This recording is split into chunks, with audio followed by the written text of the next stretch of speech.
ಇಂಥ ಪ್ರತಿಭಾವಂತರನ್ನೆಲ್ಲ ಕರೆದು ಗೌರವಿಸಬೇಕು. ನಾಳೆ ಈ ಮಕ್ಕಳು ನಮ್ಮ ರಾಷ್ಟ್ರದ ಸಂಪತ್ತು, ನೀವು ಸಂಪತ್ತು ಅಂತ ಅವರಿಗೆ ಹೇಳೋದು. ನಮಗೊಂದು ಧಾರ್ಮಿಕತೆ ಇದೆ, ಆ ಧಾರ್ಮಿಕ ಬದ್ಧತೆಯನ್ನ ದೃಢಗೊಳಿಸೋದು. ನಮಗೊಂದು ಸಂಸ್ಕೃತಿ ಇದೆ, ಆ ಸಂಸ್ಕೃತಿಯನ್ನ ಎಚ್ಚರಗೊಳಿಸೋದು. ನಾನು ಕಾಲೇಜಲ್ಲಿ ಮೇಷ್ಟ್ರ್ ಆಗಿದ್ದೆ. ಕುಣಿಗಲ್ ಅಂದ್ರೆ ಏನು ಅಂದ್ರೆ ನಿಮಗೇನು ಅನ್ಸುತ್ತೆ ಗೊತ್ತಿಲ್ಲ. ಕುಣಿಗಲ್ಲಲ್ಲಿ ಜನಸಂಖ್ಯೆ ಎಷ್ಟಿದೆ, ಕುಣಿಗಲ್ಲು ಎಷ್ಟು ವಿಸ್ತಾರವಾಗಿದೆ, ಇಲ್ಲಿ ಯಾವ್ಯಾವ ಜಾತಿ ಜನಾಂಗ ಇದೆ, ಜನ ಹೇಗೆ ಜೀವನ ಮಾಡ್ತಾ ಇದ್ದಾರೆ, ನಿಮ್ಮ ವೃತ್ತಿ ಏನು, ಕಸುಬೇನು, ಇದೆಲ್ಲ ಲೆಕ್ಕಾಚಾರ ಹಾಕೋದು ಸರ್ಕಾರ. ಅದು ಸರ್ಕಾರದ ಲೆಕ್ಕಾಚಾರ. ಆದ್ರೆ ನನ್ನಂಥವ್ರ ಲೆಕ್ಕಾಚಾರ ಏನು ಅಂದ್ರೆ, ಕುಣಿಗಲ್ ಅಂದ ತಕ್ಷಣ ನನಗೆ ನೆನಪಾಗೋದು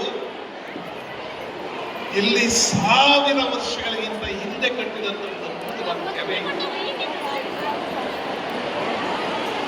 ಅದನ್ನ ಕಟ್ಟಿದವನು ಯಾರೋ ಒಬ್ಬ ಸಾಮಾನ್ಯ ದೊರೆಯಲ್ಲ. ಇಡೀ ದಕ್ಷಿಣ ಭಾರತದಲ್ಲಿಯೇ ಒಂದು ಬಹಳ ದೊಡ್ಡ ಸಂಚಲನವನ್ನು ಉಂಟು ಮಾಡಿದಂತ ಗಂಗರ ದೊರೆ ಶ್ರೀಕೃಷ್ಣ ಕಟ್ಟಿದಂತ ಕೆರೆ ಈ ಕುಣಿಗಲ್ನಲ್ಲಿದೆ ಅಂದ್ರೆ ನೀವೆಲ್ಲರೂ ಹೆಮ್ಮೆಯಿಂದ ಎದೆ ತಟ್ಕೋಬೇಕು.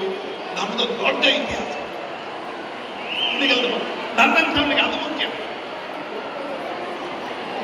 ಬಳೆಯ ಹಣ್ಣಿನಂತೆ ಬಾಗಿದ್ ಕುಣಿಗೆ ಕೆರೆ, ಬಾಬಾ ತಂದವನೇನ್ ಬಣ್ಣದ ಸೀರೆ, ಅದ್ಭುತವಾದ ಬಾಳೆಯ ಹಣ್ಣಿನಂತೆ ಬಾಗಿದ್ ಕುಣಿಗಲ್ ಕೆರೆ. ನಾನು ಕುಣಿಗಲ್ ಕೆರೆ ಏರಿ ಮೇಲೆ ಹೋಗುವಾಗೆಲ್ಲ ನೋಡ್ತೀನಿ, ಇದಕ್ಕೆ ಅದರ ಆಕಾರ ಏನೋ ಇರ್ಬೋದೇನೋ, ಆ ಕೆರೆ ಹಿಂಗೆ ಬಾಗಿರ್ಬೋದು. ಅದಕ್ಕೆ ಕವಿ ಬಾಳೆಯ ಹಣ್ಣಿನಂಗೆ ಬಾಗಿದ ಕುಣಿಗಲ್ ಕೆರೆ, ಬಾವ ತಂದವನೇ ಬಣ್ಣದ ಸೀರೆ, ನಿಂಬೆಯ ಹಣ್ಣಿನಂತೆ ತುಂಬಿದ ಕುಣಿಗಲ್ ಕೆರೆ. ಮುಂದಿನ ಸಾಲು ನನಗೆ ಬಹಳ ಇಷ್ಟ. ಅಂದ ನೋಡಲು ಶಿವ ಬಂದ್ರು. ನಿಮ್ ಕೆರೆ ನೋಡೋದಕ್ಕೆ ಸಾಕ್ಷಾತ್ ಪರಮೇಶ್ವರ ಬಂದ್ರು, ಸಾಕ್ಷಾತ್ ಶಿವ ಬಂದ್ರು. ನನಗೆ ಬಹಳ ಮುಖ್ಯವಾಗುವುದು ಸಾಂಸ್ಕೃತಿಕವಾಗಿ ಈ ಊರನ್ನು ನೋಡುವಾಗ ನನಗೆ ಬಹಳ ಮುಖ್ಯ ಆಗುತ್ತೆ. ಇಲ್ಲೊಂದು ಒಂದು ಅದ್ಭುತವಾದ ಕೆರೆ, ಒಂದು ಐತಿಹಾಸಿಕವಾದ ಟಿಪ್ಪು ಸುಲ್ತಾನ್ ಹೈದರಾಲಿ ಅವರು ಕಟ್ಟಿದಂತ ಅದ್ಭುತವಾದ ಸ್ಟಡ್ ಫಾರ್ಮ್ ಇದೆ. 100